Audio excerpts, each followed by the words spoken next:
یہی وجہ ہے اقبال نے کہا تھا وقت فرصت ہے کہاں، کام ابھی باقی ہے، نور توحید کا اتمام ابھی باقی ہے۔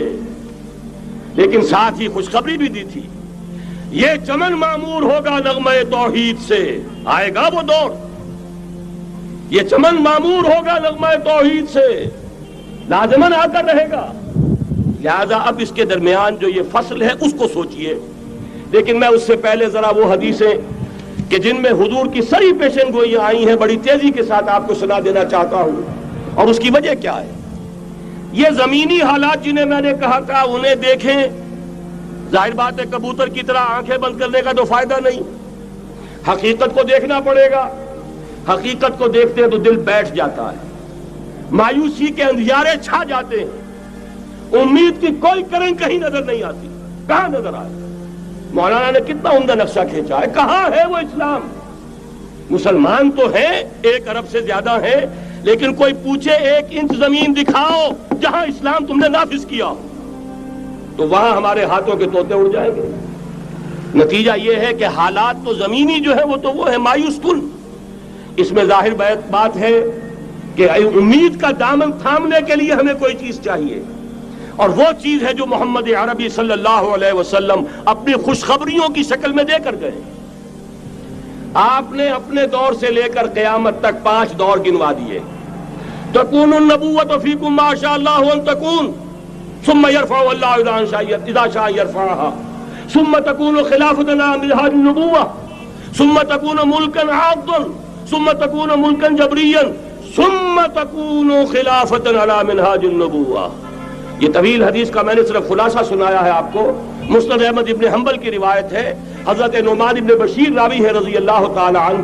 پہلا دور دور نبوت، دوسرا دور دور خلافت علی منہاج النبوہ، نبوت کے نقش قدم پر خلافت جسے ہم خلافت راشدہ کہتے ہیں۔ تیسرا دور مسلمانوں کی حکومتیں، لیکن وہ ملوکیت کا دور، ملکن عاضن، اور ان میں ظاہر بات ہے کہ عاضن بھی تھی، جہاں ان میں خوبیاں تھیں وہاں برائیاں بھی تھیں۔ وہی حجاج ابن یوسف جس نے ایک مسلمان لڑکی کے خط کے اوپر فوج بھیجی ہے، وہی حجاج ابن یوسف ہے کہ سینکڑوں تابعین کے سر اس نے قلم کرائے ہیں، وہی حجاج ابن یوسف۔ وہی خلیفہ کہ جس نے فوج کشی کی اجازت دی تھی سندھ پر، وہی خلیفہ ہے جس نے بلا کر محمد ابن قاسم کو شہید کیا ہے کہ یہ پاپولر ہوتا چلا جا رہا ہے، ملوکیت کے لیے تو اس سے بڑا خطرہ اور کوئی نہیں۔ اس لیے کہ سندھ کے ہندوؤں نے ان کے بت بنا لیے تھے۔ یہ نوجوان در جوانی توبہ کردن شیوائے پیغمبریس، یہ نوجوان اور اتنا نیک اور پارسا ان کے بت بنا کر مندروں میں رکھ دیے گئے۔ اندیشہ ہو گیا کہ یہ تو پاپولر ہو گیا تو ہمارے خلاف بغاوت کر دے گا، بلا کر شہید کر دیا گیا۔ بہرحال تیسرا دور تھا وہ ملکن عاضن، کچ کھنی ملوکیت۔ چوتھا دور تھا ملکن جبرین، غلامی کی ملوکیت۔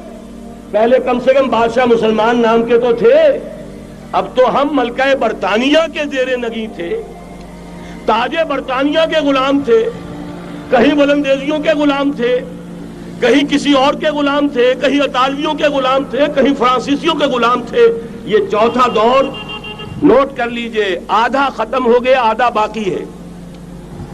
براہ راست غلامی کا دور ختم ہو گیا، لیکن ریموٹ کنٹرول والی انہی کی غلامی اب بھی چل رہی ہے۔ فیصلہ وہی ہے جو مولانا نے کہا تسبیح یا امریکہ یا امریکہ یا امریکہ، وہی لوگ، وہی ذہن، وہی ان کی بود و باش، وہی ان کی معاشرت، وہی ان کی سوچ، وہی ان کے اقدار، وہی ان کے نظریات، وہی ان کی معاشیات، وہی ان کی معاشرت، ہر شے وہی ہے، صرف رنگ کا فرق ہے اور کچھ نہیں۔ نظام ابھی وہی ہے، چلانے والے بھی انہی کے پرستار ہیں، بلکہ ریموٹ کنٹرول سے وہی چلا رہے ہیں۔ وہ تو آپ کے بجٹ کا بھی فیصلہ کرتے ہیں، آپ کی الیکٹریسٹی کے ریٹس بھی معین کرتے ہیں۔ تو حال یہ ہے کہ ابھی وہ چوتھا دور ختم نہیں ہوا، فرق صرف یہ ہے کہ ڈائریکٹ کی بجائے ریموٹ کنٹرول ہے۔ لیکن حضور کی خوشخبری یہ ہے ثم تکون خلافت علی منہاج النبوہ، پھر ایک دور آئے گا خلافت علی منہاج النبوہ کا۔ یہ محمد الرسول اللہ کی نوید ہے، وہو صادق المصدوق، وہ سچے ہیں، ان کی صداقت پر خود اللہ گواہ ہے۔ لہذا وہ دور آ کر رہے گا، اس میں کسی بھی بندہ مومن کے لیے کسی شک و شبے کی کوئی گنجائش نہیں۔ اگلی حدیث اگلی سنیے، اب جب یہ دور آئے گا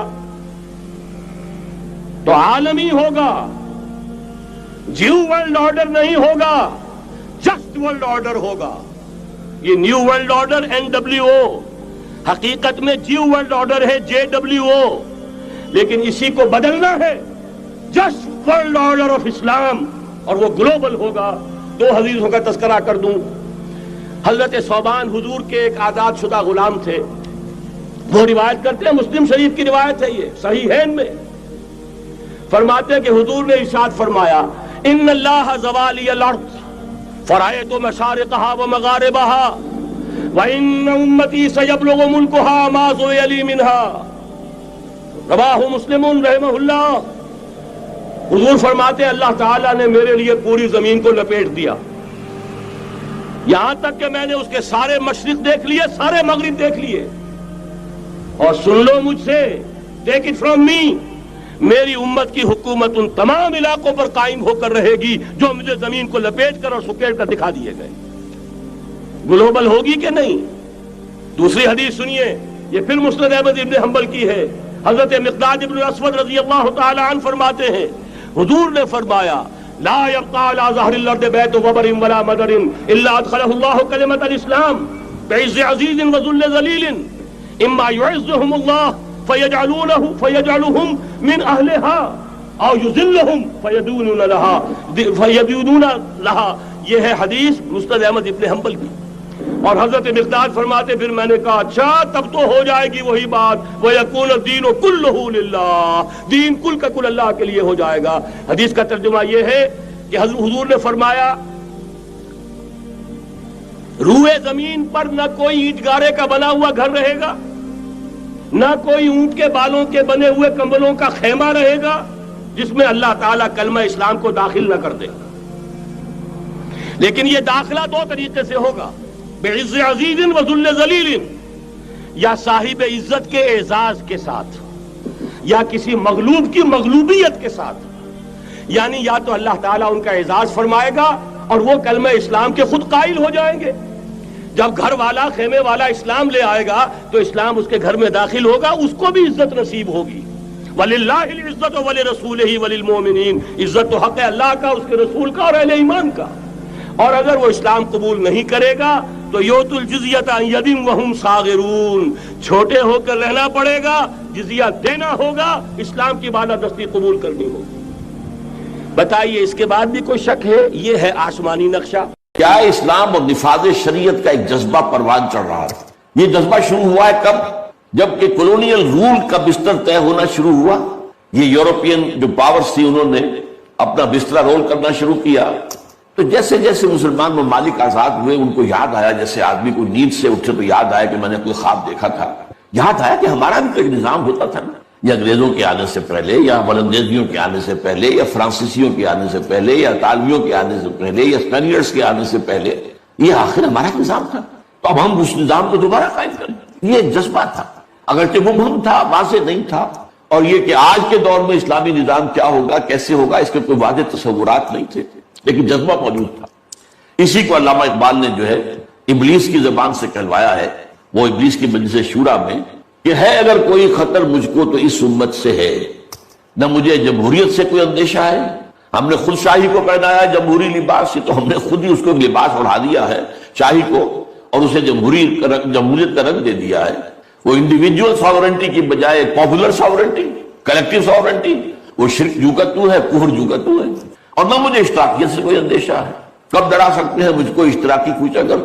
ہاں ہے اگر کوئی خطر مجھ کو تو اس امت سے ہے جس کی خاکستر میں ہے اب تک شرار آرزو۔ یہ جو جذبہ تھا، یہ جو تڑپ تھی، یہ اگرچہ پورے عالم اسلام میں تھی، لیکن کہیں بھی اس کی کوئی کامیابی کی صورت نظر نہیں آ رہی تھی۔ جذبہ بہت اس وقت ایسا ہوا کہ جہاد افغانستان کو ایک تو اس جذبے نے سپورٹ کیا، اور یہ جذبہ کھنچ کر آیا کہ شاید ہاں افغانستان کے اندر اب یہ کام عملاً ہو جائے گا۔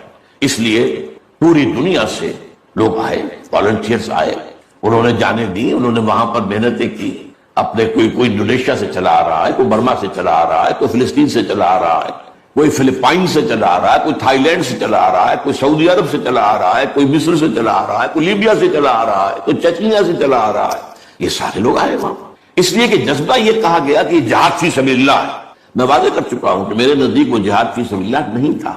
جہاد فی سبیل اللہ کی جو شرائط ہے وہ یہ ہے کہ پہلے دعوت اور اس میں اتمام حجت، پھر جو دعوت کو قبول کرے انہیں منظم کرنا، ڈسپلن آرگنائزیشن میں لانا، ایک امیر کے تابع ہونا، اس سے بیعت کرنا، اور پھر یہ کہ ان کی تربیت، ان کا تزکیہ یہ ہو کہ دل میں سوائے اللہ کی رضا کے کوئی اور جذبہ باقی نہ رہ جائے.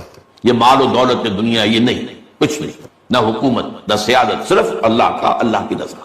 اور یہ کہ جذبہ اتنا ابھر آئے کہ تن من دھن حتیٰ کہ جان دینے کے لیے تیار ہوتے. یہ ساری شرائط ہیں جہاد فی سبیل اللہ کی. ظاہر بات ہے کہ وہاں پر تو جو ایک دم حملہ ہو گیا اور دوسری فوجی آ گئے تو نہ ان کاموں کا موقع تھا نہ اس کے لیے وقت تھا، وہ لوگ کھڑے ہو گئے. یہ جہاد فی سبیل حریت تھا، آزادی کا جہاد. اور مسلمان جب آزادی کا جہاد کرتا ہے تو وہ بھی جہاد فی سبیل اللہ ہی کی ایک قسم ہے، جائز جہاد ہے، اس میں جان دینا بھی شہادت ہے. اگرچہ وہ جو ایک مثبت جہاد فی سبیل اللہ وہ تو ہمیں سیرت صحابہ اور سیرت النبی صلی اللہ علیہ وسلم میں اس کا پورا نقشہ ملتا. بہرحال ایک تو یہ کہ وہ کشش ان کو کھینچ کر لائی. دوسری طرف امریکہ نے وہ یہ چاہتا تھا کہ اسے نظر آ گیا کہ روس سے ایک تو جو بڑا پرانا اکاؤنٹ ہے، یعنی یہ کہ جو ویتنام میں روسیوں کے ہاتھوں شکست کھائی تھی امریکہ نے اور بھاگا تھا وہاں سے، تو گویا کہ اس کا بدلہ لینے کا یہ سنہرا وقت آ گیا ہے، اس سے بھرپور فائدہ اٹھایا جائے. اور یہ کہ اگر ہو سکے تو شاید اس حد تک بھی ان کے خیال میں ہو کہ یو ایس ایس آر کو ختم کر دیا جائے. میرے خیال میں ایسا نہیں تھا، وہ یہ نہیں سمجھتے تھے کہ یو ایس ایس آر ختم ہو جائے گا، لیکن یہ کہ بہت کمزور ہو جائے گا اور یہ کہ اس کی بلیڈنگ ہو جائے گی. اس کے لیے اس نے اس جہاد کا غلغلہ دوسروں سے بڑھ کر، مسلمانوں سے بڑھ کر جو ہے دنیا میں بلند کیا اور ان جہادی لیڈروں کا کردار بنایا پوری دنیا میں، ان کی شخصیت کی امیجز بنائی ہیں. احمد شاہ مسعود کو دی لائن آف پنشیر، پوری دنیا کے اندر اس کے بارے میں جو ہے وہ دھاک بٹھائی گئی تاکہ یہ لوگ زیادہ سے زیادہ لوگ آ جائیں، والنٹیئر مل جائیں. ہمارا آدمی تو کوئی نہیں مرے گا، ہم تو پیسے دیں گے اور ہتھیار دیں گے، مریں گے یہ مسلمان مریں گے، چاہے وہ افغان ہیں چاہے باہر سے آنے والے ہیں. تو وہ جو غلغلہ جہاد کا تھا اور اس میں گویا کہ ایک طرح سے امریکہ کے اس ایجنڈے کو نہ جانتے ہوئے نہ سمجھتے ہوئے گویا کہ لا علمی میں جو تقویت پہنچائی وہ ایسے لیڈروں نے جن میں بن لادن بھی ہیں، وہ جہاد کے لیے لوگوں کو کھینچ کھینچ کر علم باری سے لے کر آئے. ان میں عبداللہ ابن عزام بھی تھے شہید رحمت اللہ علیہ، انہی میں عمر عبد الرحمان ہے جس وقت امریکہ کی جیل میں پڑے ہوئے. یہ سب لوگ کیا تھے؟ جہاد کے نام پر دنیا سے لوگوں کو لے کر آ رہے تھے اور اس میں گویا کہ نہ جانتے ہوئے اننوئنگلی وہ امریکہ کے اعلی کار بن گئے. بہرحال اس میں نتیجہ جو نکلا، مجاہدین جب مجاہدین کو فتح ہو گئی، ظاہر بات ہے اس میں دونوں فیکٹر ذہن میں رکھیے، صرف مجاہدین کی سرفروشی اور جاں فشانی نہیں، امریکہ کے ہتھیار نے یقیناً اس میں ایک بڑا ڈیسائسو رول پلے کیا. خصوصاً تازہ ترین ہتھیار اسٹنگر میزائل جو دنیا جانتی نہیں تھی وہ دے دیے. اور اصل میں جو روسی فوج جو ہے دل برداشتہ ہو کر بھاگی ہے اس میں اسٹنگر میزائل کا بہت بڑا دخل تھا، کیونکہ ان کا سب سے بڑا ہتھیار تھا جو وہ گن شپ ہیلی کاپٹرز لے کر آتے تھے. اور وہ ظاہر بات ہے جہاں پہاڑوں کے اوپر بھی مورچے لگائے ہوئے تھے وہاں ظاہر بات ہے ٹینک تو نہیں پہنچ سکتے تھے، کوئی اور بمباری وہاں کرنا مشکل تھی، تو یہ گن شپ بڑے جہازوں سے بہت نیچے آ کر بمباری بھی ممکن نہیں تھی. تو گن شپ ہیلی کاپٹر سے جو بمباری وہ کرتے تھے، فائرنگ کرتے تھے، وہ ان کا سب سے بڑا ہتھیار تھا. اور اس کو بالکل ختم کر کے رکھ دیا اسٹنگر میزائل. کہ میزائل آپ نے داغا ہے تو وہ یہ نہیں ہے کہ ہدف سے اگر نہ لگے ہدف پر تو ادھر ادھر ہو جائے گا، نہیں، جدھر وہ ہدف جائے گا اس کا پیچھا کرے گا، اس کے پیچھے پیچھے جائے گا، جدھر وہ مڑے گا ادھر وہ مڑ جائے گا. دلمال کفر ہے سودار، جیسے وہ کفر جو ہے جو رخ موڑ لے تم بھی رخ موڑ لو، اور وہ تباہ کر دیتا تھا گلسی پہ. تو یہ بہرحال جو بھی شکست ہوئی روس کو اور وہاں سے وہ چلا گیا، تو اس کے بعد امریکہ بھی فوری طور پر وہاں سے غائب ہو گیا. اس نے مجاہدین کے اندر گروپ بندی، باہمی کشاکش، یہاں تک کہ باہمی دشمنی کے بھی بیج بو دیے تھے. اور اس میں آئی ایس آئی بھی رول اس نے پلے کیا ہے. آئی ایس آئی یہ چاہتی تھی کہ یہاں کوئی ایک مضبوط ایسی حکومت نہ بن جائے کہ جس کو جو ہمارے پھر کنٹرول میں نہ رہے، لہذا آئی ایس آئی والوں کا جو بھی رول ہوگا نیتی سے پاکستان کے لیے. لیکن یہ مجھ سے ایک مجاہدین لیڈرز میں سے ایک صاحب نے خود کہا کہ ہمیں لڑوایا آئی ایس آئی نے. میں نہیں کہہ سکتا کتنی اس میں درستی ہے اور کتنی غلطی ہے، لیکن امریکہ نے یہ کیا کہ لڑا کر ان کو بجائے اس کے کہ کوئی حکومت وہاں قائم کرواتا اور آرام کے ساتھ وہاں سے رخصت ہوتا، اس حکومت کو مستحکم کر کے، جیسے کہ وہ اپنا سر توڑ زور لگا رہا ہے عراق کے اندر کہ یہاں کوئی حکومت جو ہے وہ قائم ہو جائے، مستحکم ہو جائے، پھر یہاں سے رفتہ رفتہ نکلے، وہ فوراً بھاگے آپس میں وہ جو ہے دشمنی کے بیج بو کر. نتیجہ کیا نکلا؟ وہ جہاد فی سبیل اللہ، فساد فی سبیل اللہ بدل گیا. وہ تباہی آئی ہے افغانستان پر جو پہلے نہیں آئی تھی، روسیوں کے ہاتھوں نہیں آئی تھی، خاص طور پر کابل میں. اصل تباہی و بربادی جو خانہ جنگی سے آئی ہے. اور اس کا ایک اور نتیجہ یہ نکلا کہ مختلف علاقوں میں وارڈ لارڈز نے اپنی چھوٹی چھوٹی حکومتیں ریاستیں قائم کی. وارڈ لارڈز ہتھیار ان کے پاس ہیں، اور وہ ہتھیار جو ہیں اس جنگ کے اندر امریکہ کے دیے ہوئے ان کے پاس بہت کافی جو ہے ابھی موجود تھے، ان کا اسلحہ خانہ تھا. تو اپنے علاقے معین یا بنی اسرائیل اذکروا نعمتی التی انعمت علیکم واوفوا بعہدی اوف بعہدکم وایای فارہبون. بنی اسرائیل، چونکہ یہ لفظ پہلی مرتبہ قرآن مجید میں آ رہا ہے تو یہاں تھوڑی سی وضاحت کرنی ہوگی. ابن جو عربی میں بیٹے کے لیے آتا ہے ابن، اس میں جو شروع کا حمزہ ہے یہ در حقیقت اضافی ہے. اصل لفظ جو ہے بے نون پر مشتمل ہے، اسی لیے اس کی جمع سالم آتی ہے بنون. قرآن مجید میں المال والبنون زینت الحیات الدنیا، تو یہ جو اس کی جمع سالم ہے وہ در حقیقت بنون ہے. اور پھر اس کی حالت نسبی اور حالت جری بنین ہوگا، اور جب یہ مضاف بن جائے گا تو اس کا وہ نون گر جائے گا. تو اے بنی اسرائیل، اے اسرائیل کی اولاد. لفظی ترجمہ ہوگا ہے اسرائیل کے بیٹوں، لیکن یہ کہ مراد اولاد ہے. اس میں برسبیل تغلیب اگرچہ خطاب مردوں سے ہو رہا ہے جیسے کہ قرآن مجید میں اکثر و بیشتر ہے، لیکن یہ کہ اس میں خواتین بھی شامل ہیں. تو یا بنی اسرائیل، اے اسرائیل کے بیٹوں. اسرائیل سے مراد کیا ہے؟ اس پر اتفاق ہے، اجماع ہے، حضرت یعقوب کا یہ لقب ہے. لیکن وہی جو بات میں نے بارہا آپ سے عرض کی ہے کہ سلیم الطبع انسان، سلیم الفطرت انسان اور سلیم العقل انسان. فطرت کج نہ ہوئی ہو، پرورٹڈ نہ ہو، اور انسان کی عقل جو ہے اس کے اوپر پردے نہ پڑ گئے ہوں، تو انسان کچھ حقائق تک خود پہنچ جائے گا چاہے کسی نبی کی دعوت اس تک نہ پہنچی ہو. وہ مقام کیا ہے کہ وہ پہچان لے گا کہ اس کائنات کا ایک خالق ہے، وہ اکیلا ہے، وہی اس کا مدبر ہے، وہی چلا رہا ہے، وہ تمام صفات کمال سے بتمام و کمال متصف ہے. پھر یہ کہ اس نے جو ہمیں پیدا کیا ہے تو زندگی صرف یہ زندگی نہیں ہے بلکہ کوئی اور زندگی بھی ہوگی، اس کے پاس لوٹنا بھی ہوگا، ہم اس کی طرف جائیں گے اور پھر ہمیں اپنے اعمال کا محاسبہ وہاں پر فیس کرنا ہوگا اور جزا و سزا ہوگی. یہاں تک انسان پہنچ سکتا ہے. یعنی ایمان ابھی نہ کہیے، ایمان تو تصدیق کو کہتے ہیں. ایمان کا لفظ تو ہوتا ہے جبکہ نبی کی دعوت کی تصدیق کی جائے تو لفظ ایمان ہے. لیکن یوں سمجھیے کہ معرفت یا حکمت، معرفت اور حکمت کے یہ دو سٹیشنز ایسے ہیں کہ جس تک انسان پہنچ جاتا ہے بغیر وحی کی رہنمائی کے، اگر اس کی فطرت سلیم ہے، اس کی عقل سلیم ہے. اس کے بعد وہ سوال کرتا ہے. یہی میں نے سورہ فاتحہ میں آپ کو بتایا تھا کہ سورہ فاتحہ دعا ہے، لیکن کس شخص کی دعا ہے؟ عام آدمی کی دعا نہیں ہے. وہ ہمیں تلقین تو کی گئی ہے، نماز میں ہم وہی پڑھتے ہیں، لیکن اس میں پیش نظر کیا ہے کہ ایک شخص جو اپنی سلامتی طبع، سلامتی فطرت، سلامتی عقل سے یہاں تک تو پہنچ گیا کہ الحمدللہ رب العالمین الرحمن الرحیم مالک یوم الدین ایاک نعبد، یہاں تک تو وہ پہنچ گیا ہے.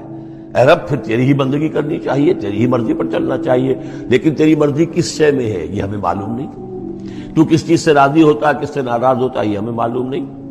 تیری بندگی کیسے کریں یہ ہمیں معلوم نہیں. تو اس سے آگے پھر ہے وہ جو اہدنا الصراط المستقیم، ایاک نعبد و ایاک نستعین اہدنا الصراط المستقیم.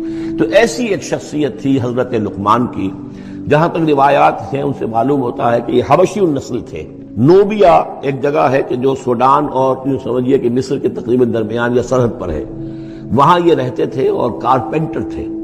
لیکن یہ کہ اللہ تعالیٰ ذہانت جس کو بھی چاہے دے دے، لیکن ان کے اندر اللہ تعالیٰ نے وہ ذہانت بھی دی تھی اور وہ سلامتی فکر، سلامتی عقل، سلامتی فطرت، سلامتی قلب. اس کے نتیجے میں وہ اس چیز تک پہنچ گئے تھے، توحید تک. اور اس کے ساتھ ہی یہ ہے کہ اعمال انسان کے جو ہیں وہ ضائع جانے والے نہیں ہیں، ان کا کوئی نہ کوئی بدلہ مل کر رہے گا. باقی یہ کہ جو چیزیں وہی سے معلوم ہوتی ہیں، جنت دوزخ، وہ تو ان کے تذکرہ نہیں ملے گا اس کے اندر. جو چیزیں، اور کسی رسول کا تذکرہ بھی نہیں ملے گا، اس لیے کہ وہ کسی رسول کے امتی ہوتے تو تذکرہ کرتے. یہاں انہوں نے جو اپنی ایک حکیم اور دانا انسان نے اپنے ساری عمر کے سوچ کا جو لب لباب ہے، خلاصہ ہے، حاصل ہے، وہ اپنے بیٹے کو اپنے انتقال کے وقت وصیت کی شکل میں منتقل کیا ہے. اور اس کو اللہ تعالیٰ نے قرآن میں نقل کر دیا، کیونکہ ان کے اقوال کوٹ کیے جاتے تھے. جیسے ہم کو تقریر کرتے ہیں تو کبھی علامہ اقبال کا حوالہ دیتے ہیں، ان کا شعر کوٹ کر دیتے ہیں، کبھی کسی اور کا. تو یہ بھی اصل میں عرب میں خطباء اور شعراء جانتے تھے کہ یہ لقمان جو ہیں یہ بہت ہی حکیم اور دانا انسان تھے، اور ان کے اقوال جو ہیں کوٹ کیے جاتے تھے اشعار میں بھی اور خطبات میں بھی.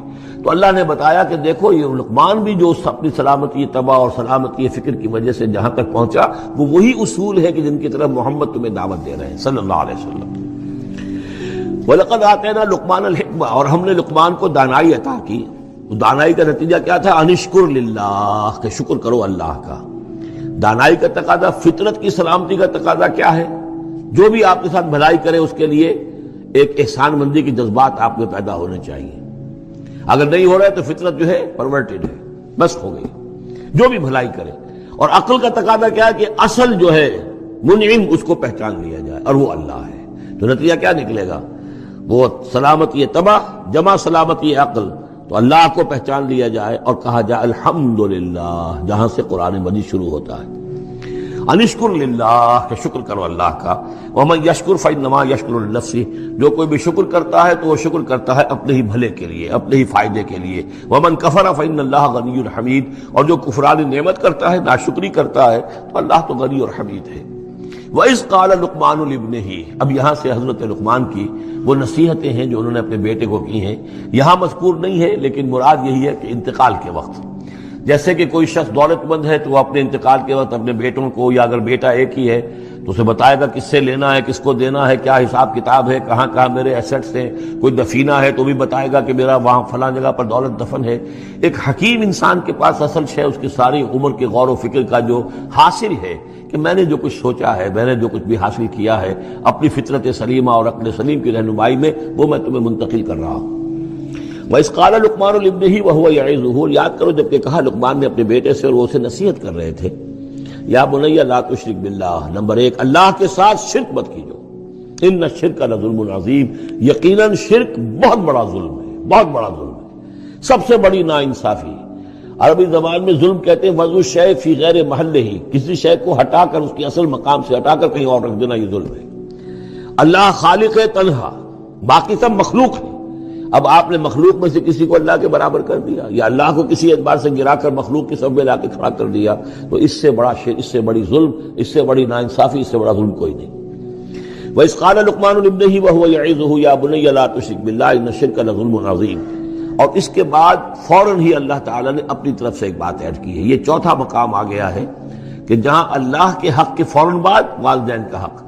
ظاہر بات ہے کہ حضرت لقمان کو یہ بات کچھ یعنی مناسب نہیں معلوم ہوئی کہ وہ اپنا حق بھی بیان کریں، لہذا اس کی تکمیل کر دی اللہ تعالیٰ نے.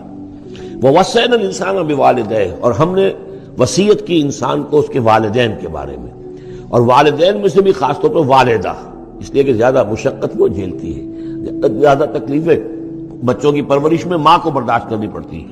وَوَصَّيْنَا الْإِنسَانَ بِوَالِدَيْهِ حَمَلَتْهُ أُمُّهُ وَهْنًا عَلَى وَهْنٍ، اسے اٹھائے رکھا، وہ جو حمل ہے اس کے اپنے جسم کے اندر اٹھائے رکھا اس نے اس کو، وَهْنًا عَلَى وَهْنٍ، کمزوری پر کمزوری جھیل کر.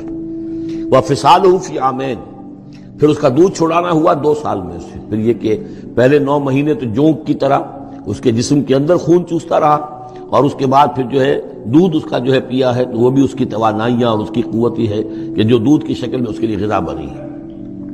انشکر لی ولوالدیک، کہ شکر کرو میرا اور اپنے والدین کا، الی المصیر، اور میری طرف تم کو لوٹ کر آنا ہے. اب دیکھیے جیسے میں نے وہاں عرض کیا تھا کہ سورہ عنکبوت میں اور اس میں بڑی مناسبت ہے ان دو میں، وہ مضمون اب یہاں بھی آ رہا ہے کہ اگر یہ 2 حق ٹکرا جائیں، ایک حق اللہ کا ہے شرک نہ کیا جائے، ایک حق والدین کے ساتھ حسن سلوک ہے، اب یہ ٹکرا گئے، والدین کہہ رہے ہیں شرک کرو، اب کیا کریں؟ وَإِن جَاهَدَاكَ عَلَىٰ أَن تُشْرِكَ بِي مَا لَيْسَ لَكَ بِهِ عِلْمٌ، اگر وہ تم سے جہاد کریں، تم پر دباؤ ڈالیں، تم سے لڑیں، تم سے جھگڑیں، اور تمہیں مجبور کریں کہ تم شریک کرو اور شرک کرو میرے ساتھ ایسی چیز کا کہ جس کا تمہارے پاس کوئی علم نہیں ہے، فَلَا تُطِعْهُمَا، تو ان کا کہنا مت مانو. وہاں پر بھی یہ مضمون آ چکا، یہاں دوبارہ آ گیا کہ ان کے حقوق ایک حد تک ہیں، اس سے آگے بڑھ کر وہ اللہ کے حقوق پر ڈاکہ ڈالنے لگے. بازی بازی بارش بابا ہم بازی، ان کے حقوق اللہ کے حقوق کے برابر نہیں ہو سکتے، ان کے حقوق اللہ کے حقوق سے فائٹ نہیں ہو سکتے، اس کے نیچے نیچے ہیں. تو شرک نہیں. البتہ یہاں یہ ذہن میں رکھیے کہ شرک صرف بت پرستی کو نہیں کہتے. لا تشرک، شرک کی کوئی قسم بھی ہو. اب اللہ کے کسی ایک حکم کو اگر والدین کہتے ہیں توڑو، اس کا کیا مطلب ہے؟ یہ شرک کا حکم دے رہے ہیں. اس لیے کہ آپ نے والدین کے کہنے پر اللہ کے حکم کی خلاف ورزی کی، اس کا مطلب ہے کہ آپ نے مطاع اور معبود والدین کو بنا لیا. نفس کے کہنے پر آپ حرام کے اندر منہ مار رہے ہیں تو آپ کا جو حرام جو دولت ہے وہ آپ کا معبود ہے، اور آپ کا نفس آپ کا معبود ہے. ارأیت من اتخذ الہہ ہواہ، کیا تم نے دیکھا اس شخص کو جس نے اپنی خواہش نفس کو اپنا معبود بنا لیا؟ تو شرک کا مفہوم جو ہے اس کا پورا وسیع مفہوم، اور جیسا کہ اس سے پہلے بھی تذکرہ ہو چکا ہے، اس پر الحمدللہ کہ میں نے تقریباً 20 سال پرانی بات ہے یہ کہ میں نے اقسام حقیقت و اقسام شرک پر 6 گھنٹے کے کیسز جو ہیں میرے وہ ریکارڈڈ ہیں اور موجود ہیں۔ تو اس حوالے سے اس کو یہ نہیں سمجھنا چاہیے کہ شرک سے مراد صرف بت پرستی ہے۔ لیکن دیکھیے یہ ہے اللہ تعالیٰ کی تعلیم، اس کے اندر کیا توازن ہے۔ اس کا یہ مطلب نہیں ہے کہ والدین کے سارے حقوق ہی ساقط ہو گئے۔ اگر والدین مشرک ہیں، تمہیں شرک کرنے کا حکم دے رہے ہیں تو ان کا یہ حکم تو نہیں مانو گے، لیکن ان کے ساتھ حسن سلوک پھر بھی کرنا ہے۔ والد تو ہے نا، وہ والدہ تو ہے نا۔ وَصَاحِبْهُمَا فِي الدُّنْيَا مَعْرُوفًا، دنیا میں ان کے ساتھ رہو بہتر انداز میں، صحیح انداز میں خدمت ان کی کرو، اگر انہیں ضرورت ہے تو اپنا مال ان پر خرچ کرو۔ اس کے اندر یہ نہیں ہوگا کہ سارے حقوق ساقط ہو گئے، اب انہیں گالیاں دینی شروع کر دو یا ان کو جو ہے ستانا شروع کر دو، نہیں۔ لیکن اگر وہ اللہ کے حکم کے خلاف کوئی حکم دیتے تو مت مانو۔ وَاتَّبِعْ سَبِيلَ مَنْ أَنَابَ إِلَيَّ، اور پیروی کرو اس شخص کے راستے کی کہ جو میری طرف اپنا رخ کر چکا ہے۔ یعنی والدین کا اتباع نہیں ہے، والدین کی اطاعت نہیں ہے، والدین کے ساتھ حسن سلوک ہے۔ اطاعت ہوگی اگر اللہ کی اطاعت کے مطابق، اس کے دائرے کے اندر تو اطاعت بھی ہوگی، لیکن بالفعل اور آزادانہ کوئی اطاعت نہیں والدین کی۔ کہیں بھی قرآن مجید میں نہیں آیا اپنے والدین کی اطاعت کرو۔ کیا حکم دیا گیا؟ حسن سلوک، نیک سلوک، ان کی ضرورت، ان کی خبر گیری ہے، ان کی خدمت ہے، ان کی ضروریات کا لحاظ رکھنا، اس کا حکم ہے۔ باقی پیروی کرو اس شخص کی جس نے اپنا رخ میری طرف کر لیا ہے، وہ کوئی بھی ہے۔ پہلے انبیاء ہوتے تھے، انبیاء کی پیروی کرو، اب انبیاء نہیں ہیں، انبیاء کے خادم ہیں۔ انبیاء کی امتوں میں جو شخص بھی اٹھا ہے دین کی دعوت لے کر، جس نے اپنا رخ کر لیا ہے، جس نے کہا میں چل رہا ہوں اللہ کے راستے میں، کون میرا ساتھی بنتا ہے، تو پیروی کرو اس کی۔ وَاتَّبِعْ سَبِيلَ مَنْ أَنَابَ إِلَيَّ، پیروی کرو اس شخص کے راستے کی جس نے اپنا رخ میری طرف کر لیا ہے۔ ثُمَّ إِلَيَّ مَرْجِعُكُمْ، پھر میری ہی طرف تم سب کا لوٹنا ہے۔ والدین بھی یہی آ جائیں گے میرے پاس، تم بھی آ جاؤ گے۔ فَأُنَبِّئُكُم بِمَا كُنتُمْ تَعْمَلُونَ، پھر میں تمہیں جتلا دوں گا جو کچھ کہ تم کرتے رہے تھے۔ اب یہاں بیچ میں جو آگے اللہ کی طرف سے آگے آئی، حضرت لقمان کی نصیحت صرف ابھی ایک آئی تھی، یا بنی لا تشرک باللہ ان الشرک لظلم عظیم، اے میرے بچے شرک مت کرنا اللہ کے ساتھ، اس لیے کہ شرک جو ہے بہت بڑا ظلم ہے، بہت بڑی ناانصافی ہے۔ دوسری وصیت ان کی کیا ہے؟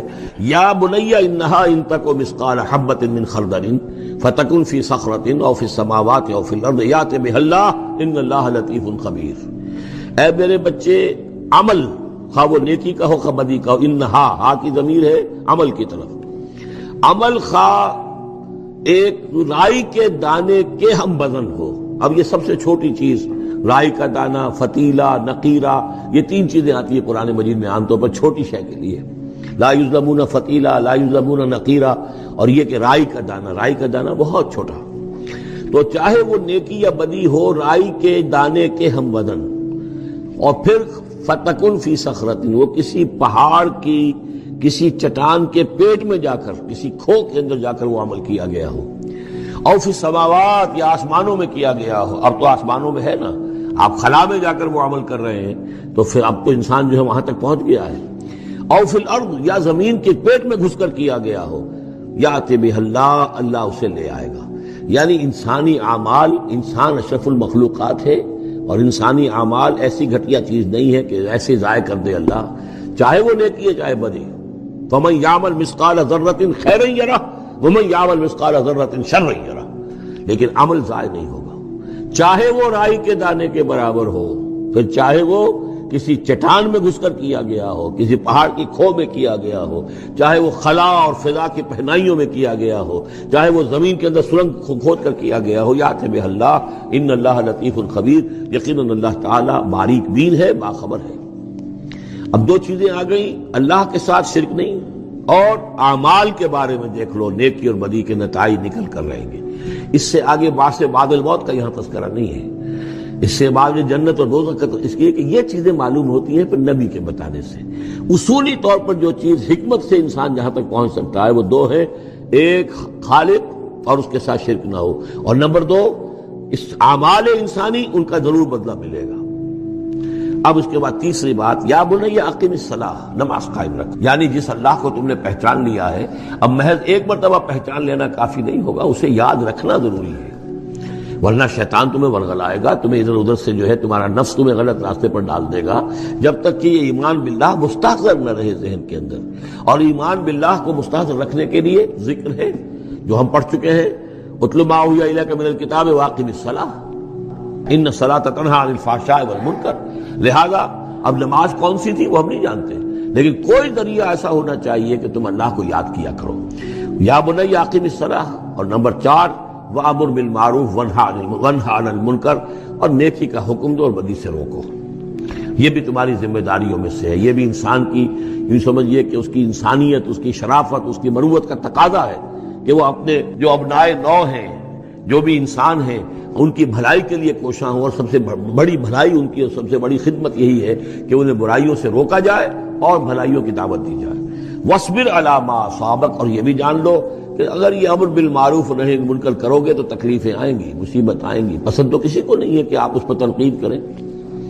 اگر آپ کسی بچے کو بھی سڑک پر کھیل رہا ہو، گلی میں کھیل رہا ہو، اگر آپ اس سے کہہ دیں کہ بیٹے یہ کوئی کرکٹ کھیلنے کی جگہ نہیں ہے، کسی کی گاڑی کا شیشہ توڑو گے تم، تو آپ دیکھ لیجئے پھر کیا آپ کا وہ اس کو کیا جواب دے گا آپ کو۔ اسی لیے آپ بولتے ہی نہیں ہیں کہ اپنی عزت لے کر وہاں سے نکل جائیں۔ تو کسی کو بھی نصیحت پسند نہیں ہے، حق کڑوا ہے، لہذا آپ اگر حق کہنا ہے اور نصیحت کرنی ہے تو پھر تیار رہو کہ وہ ممکن ہے تمہیں پلٹ کر گالی دے دے، وہ کہے کہ تم پہلے ذرا اپنے دامن کو دیکھو تمہارے کتنے دھبے ہیں۔ اب جو بھی ہو برداشت کرو، اور اگر کوئی بڑی بات ہے، اگر فرعون کے سامنے جا کر حق کہو گے تو وہ تو کہے گا کہ میں تمہیں جیل میں ڈالوں گا۔ تو اس طریقے سے یہ وَاصْبِرْ عَلَىٰ مَا أَصَابَكَ، پھر جو شے بھی تم پر آئے اس پر صبر کرو، إِنَّ ذَلِكَ مِنْ عَزْمِ الْأُمُورِ، یقیناً یہ چیزیں ہیں جو بڑی ہمت کے کاموں میں سے ہیں۔ گویا کہ وہ چاروں چیزیں اس میں آ گئی، والعصر ان الانسان لفی خسر الا الذین آمنوا وعملوا الصالحات وتواصوا بالحق وتواصوا بالصبر۔ یہاں اصطلاحات ذرا علیحدہ ہو گئی، تواصی کی بجائے امر بالمعروف نہی عن المنکر آ گیا، صبر جو کا تو ہے، باقی ایمان اور وہ تمام چیزیں، اعمال صالحہ میں سے نماز آ گئی، والدین کے ساتھ حسن سلوک آ گیا۔ آخری 2 آیتیں ہیں ولا تصعر خدک للناس، اور دیکھو اپنے گالوں کو پھلا کر مت رکھو لوگوں کے سامنے، یعنی تکبر اور غرور اس انداز میں رہنا۔ ولا تمشِ فی الارض مرحا، اور تم زمین میں اکڑ کر نہ چلو۔ ان اللہ لا یحب کل مختال فخور، یقیناً اللہ تعالیٰ کو جو اکڑنے والے ہیں، اور یہ مختال بنا ہے خیل سے، خیل کہتے ہیں گھوڑے کو، گھوڑے کی چال میں ایک تمکنت ہوتی ہے، تو جب انسان بھی بڑی تمکنت کے ساتھ چلتا ہے تو وہ گویا کہ اختیال بن گیا۔ لا یحب کل مختال فخور، شیخی خورے، فخر کرنے والے، اکڑنے والے اللہ کو پسند نہیں ہے۔ یہ مضمون سورہ بنی اسرائیل میں بھی آ چکا ہے۔ ولا تمشِ فی الارض مرحا انک لن تخرق الارض ولن تبلغ الجبال طولا، تم کتنا ہی پاؤں مار کر چلو ہماری زمین کو پھاڑ نہیں سکتے، اور کتنی گردن اکڑا لو، اونچے ہو جاؤ، سینہ تان لو اور اوپر ترا بھی چڑھا لو، لیکن یہ کہ تم پہاڑوں کی اونچائی تک نہیں پہنچ سکتے۔ آخری بات فرمائی وقصد فی مشیک، اپنی چال میں میانہ روی اختیار کرو۔ یہ میانہ روی ہر اعتبار سے، چال میں بھی، خرچ میں بھی، والذین اذا انفقوا لم یسرفوا ولم یقتروا وکان بین ذلک قواما، یہ ایک میچور شخصیت کا کہ اس کے اندر ہر اعتبار سے معلوم توازن ہو، انتہا پسندی کسی بھی اعتبار سے نہ ہو۔ وقصد فی مشیک واغضض من صوتک، اور اپنی آواز کو پست رکھو۔ اس کا مطلب کیا ہے کہ کہیں کوئی آرگومنٹ ہے، کہ جھگڑا ہو گیا ہے تو آواز کو بلند کرنے کی کوشش نہ کرو، بات اپنی کرو۔ عام طور پر یہ ہوتا ہے کہ جب آدمی دیکھتا ہے کہ میری دلیل تو کمزور پڑ گئی تو پھر وہ اپنی آواز کی والیوم بڑھا کر کوشش کرتا ہے کہ کمپنسیٹ کرے